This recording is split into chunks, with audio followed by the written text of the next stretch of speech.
BBC'ning 2020 yillik dunyoga ta'sir ko'rsatgan 100 ayol tizimligida bir Uyg'ur yer oldi. Dunyoviy media organi BBC dunyoning har qaysi joylaridan tanlangan ta'siri kuchli 100 ayolning tizimligini e'lon qildi. Bu 100 ayol bu davolg'ish ichida o'zgarishga yetakchilik qiladigan va o'zgarish paydo qiladiganlarni gavdalantiradi. Bu tizimlikka Uyg'ur yozuvchisi va ona til o'qituvchisi Muyassar Xandon kirgizilgan. BBC'ning to'ri betida Muyassar Xandon mundaq tasvirlangan. Muyassar Abdulahadning taxallusi Xandon bo'lib, u meditsina o'rganish bilan birga shoir va yozuvchi sifatida nom chiqarishga boshlagan.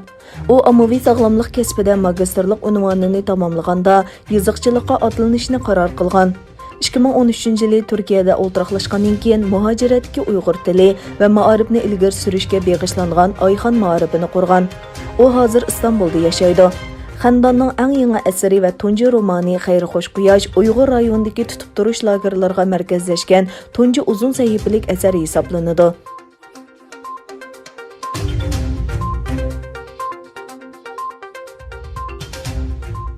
Katolik dunyosining eng oliy diniy rahbari bo'lgan Papa Fransis Xitoy hukumatini ayblash mazmunida so'z qilishdan o'zini tortib kelgan edi.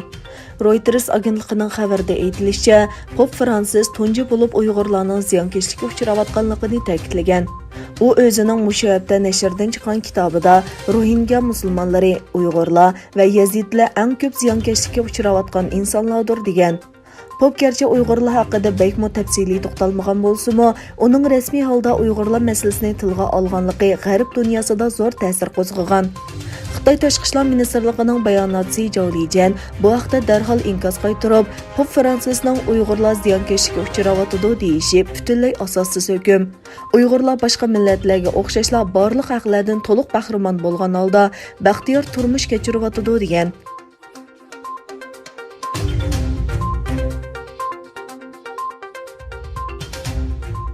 Amerika Tashqi ishlar ministri Mike Pompeo natsist urush jinoyatchilari ustidan ichilgan Nuremberg sotining 75 yillik xotira kunida Uyg'ur masalasini alohida tilga oldi va Xitoy Kompartiyasining Uyg'urlarga qaratgan bostirishlariga qarshi so'zlashni davom qiladiganligini bildirdi.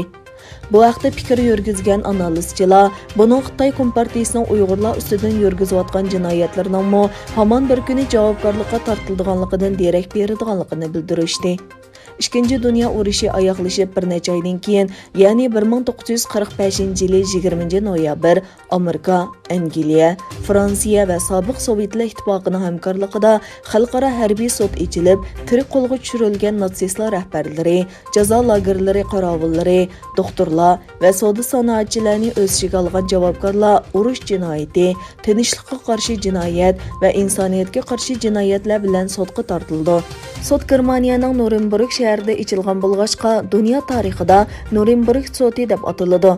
Tarixiy ahamiyatga ega mazkur sud ichilganligining 75 yilligini xotirlash munosabati bilan so'z qilgan Amerika Tashqi ishlar ministri Mike Pompeo natsistlarning urush jinoyatlari, zo'r qirg'inchiligi va jazo lagerlarida o'tkazgan vahshiyligini hargizmi unutib qolg'ili bo'lmaydiganligini aytdi.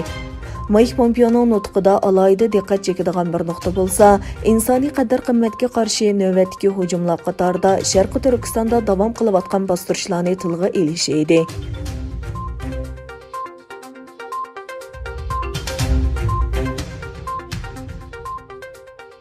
Xabarlar qaraganda Amerika prezidenti Donald Trump Amerikaning prezidenti bo'lib saylangan Joe Biden guruhining kundalik istixborot doklatiga erishishini tasdiqlagan. Aqsaray amaldori Amerika matbuotlariga qilgan so'zida Trumpning davlatning yangi prezidenti Bidenning o'mikining kundalik axborot dokladini topshirib olish uchun zarur bo'lgan tasdiqni berganligini, tunji doklad berish yig'inining to'nogin o'tkazilganligini aytdi. Donald Trumpning bu qadamini jamoat fikri Trump saylam natijasini qabul qilishga bir qadam yaqinlashdi deb sharhladi.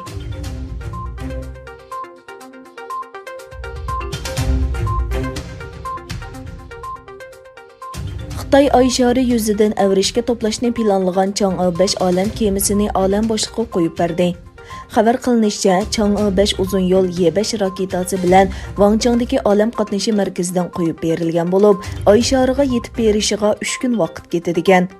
Amerika olam qatnashi idorasining xabariga qaraganda, Chang'e 5 ning asosli vazifasi Oy yuzini qo'llash va 2 kilogramm avrishkini yer shariga elib kelish ekan.